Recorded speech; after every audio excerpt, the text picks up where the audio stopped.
What's going on, Mother Truckers? Welcome to Mother Trucker News. Emails at muthatruckernews@gmail.com. I've had so many people send me links to this, letting me know that the I-95 bridge in Philadelphia is a temporary fixed. Now, people are still mad about this. I thought people would be happy, but they're saying like, if it takes 2 weeks to fix this, then why does it usually take 3 to 4 years to fix another bridge or a lane or a road all across America? So they think that how fast they fix this shows that the rest of the construction around America is a scam. Mother Truckers, what do you think about that? But let's get into this right here. The governor speaks about this and just tells his plans, but really it's a little showboat show. And just want to give you the information that, hey, hundreds of thousands of vehicles cross this bridge a day. And guess what? Now you don't have to go 3-4 hours detour. You could get past. So Mother Truckers, that's the update. Yeah, I guess it's temporary fixed. Tell me who wants to be the first to try it. But I do want to begin by acknowledging the loss of Nathan Moody and to let his family know that we are continuing as a city and a Commonwealth to pray for them. Mr. Mayor, they said it couldn't be done, Well, they say a lot of things. When I stood here 12 days ago, I must say there was a pessimism in the air, one that I believe has lingered in this city and in this Commonwealth for far too long. And today, all of us here together prove them wrong. I think it's also important to note that today, my wife, our First Lady, who's joining us, will finally not have to listen to me talking about I-95 every day. First and foremost, I want to thank our brave first responders who put out the fire in those initial hours. After that, we demolished a roadway. We rebuilt I-95 in just 12 days. And through that process, we showed the nation what Philadelphia and Pennsylvania are all about.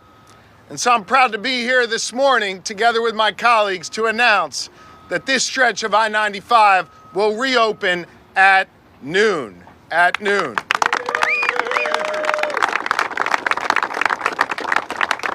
I must say, it's a great road. I just drove over it to get here.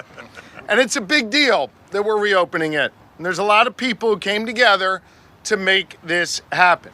Firefighters and police officers who responded to the fire and did the hard work of keeping our neighbors safe in those early moments.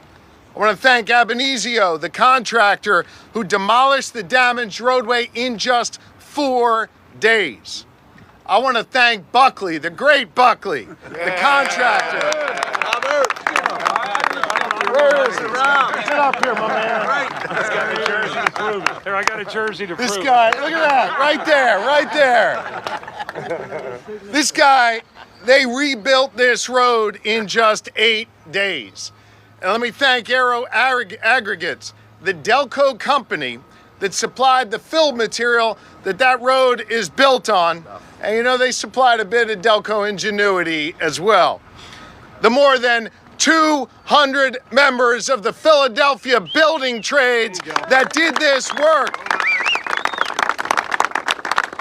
They did it day in and day out, literally 24/7. They worked through the rain, they worked through the night, they worked through the heat, and a bunch of the dads worked on Father's Day.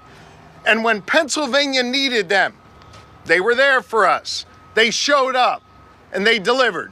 The Philadelphia building trades, our unions right here in Pennsylvania rebuilt this road. And I think it's important to note that every step of the way, our unions not only built this road, they built it ahead of schedule every single day. Over the past 12 days, the eyes of the nation have been on Pennsylvania. We showed them what our grit and our determination are all about. We showed them good government in action.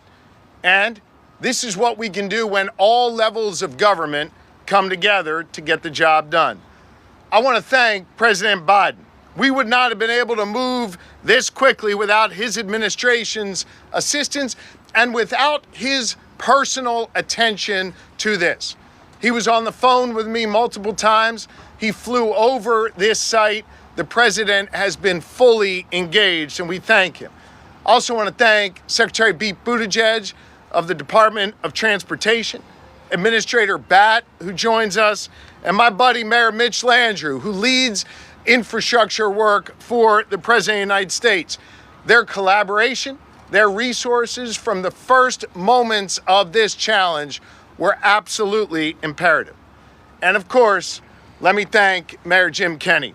Mayor Jim Kenney and his administration, his team, worked in lockstep with us every step of the way. He's been personally engaged. We've been on the phone together. We've worked together. Mr. Mayor, thank you for helping us get this done. And I want to take a moment and thank my team, led by the great PennDOT Secretary, Mike Carroll.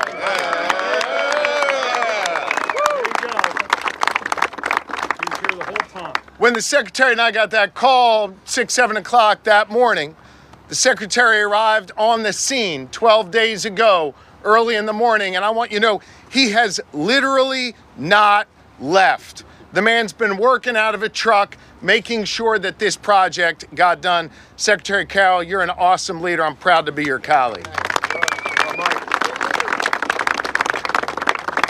I want to thank and recognize Colonel Paris, the Colonel of the State Police, and all of the women and men of the State Police who join us. We're going through a tough time as the State Police. As you know, Lieutenant Wagner is working hard to recover after being shot this weekend. And tomorrow and Tuesday, we'll be laying to rest Trooper Rougeau up in Erie. This is a tough moment for the Pennsylvania State Police. Yet every step of the way, Colonel Paris and the women and men of the State Police have been there for us and for this project. Colonel, thank you for your leadership. I want to also thank Director Padfield of Pima and his terrific work together with Philly OEM. This is what leadership and innovation and service truly looks like. And while the live stream you all watched every day showed the amazing hardworking women and men of organized labor and the Philadelphia building trades, there were a lot of folks behind the scenes doing this work as well. I want to thank the PennDOT engineers for their brains and their ingenuity. I want to thank the lawyers from the Office of General Counsel led by Jen Selber, who cut through the red tape. Lawyers cutting through red tape to get things done. Boyer says, wow, it's true. And I want to thank all those who did less visible but critically important work for all of us to achieve this success. Let this serve as an example of how Pennsylvania can do big things. That when we come together, when we're determined, we can get stuff done. And one of the most exceptional things that I've seen over these last 12 days is that everyone wanted to help. Everyone wanted to be a part of this. From SEPTA stepping up to add capacity and welcome new riders, to Pocono Raceway lending us their jet dryers to ensure the road stayed dry so it could be paved and striped. Bet y'all didn't know I was a NASCAR guy. To Philly staples like Wawa and Star Restaurants delivering shorties and burritos for the work crews at the shift change. To the thousands of folks who turned on the live stream to check in on our progress and cheer on those who are doing the work. This was a moment of civic pride for Philly and Pennsylvania.